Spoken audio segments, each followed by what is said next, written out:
Неге? Өйткені соншалық дәрежеде еркектің әйелдің үстіне правалары бар. Енді ол оның құлы деген сөз емес, малайы деген сөз емес, рабынясы деген сөз емес. Ол оның кәдімгі бір жұмысқа салатын адам емес. Біздің кейбір облыс өңірлерде әйелде келінді құл қылып көретіндер бар, күң қылып көретіндер бар. Осы үйдің жұмысшысы өлгенше жұмыс істеп, пенсияға шыққанда өліп баратып, бізге бір жақсы әйел болдың деп әулетімізге соны неге шығарып салады.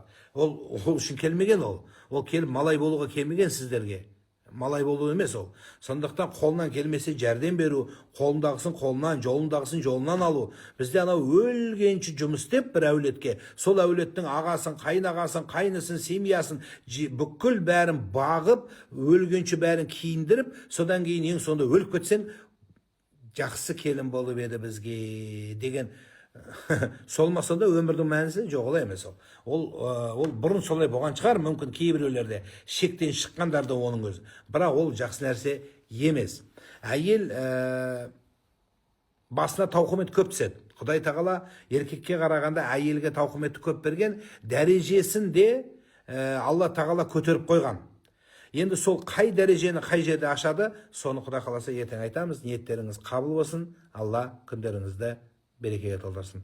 Аман болыңыздар, сау болыңыздар, сәресіде бірге болыңыздар.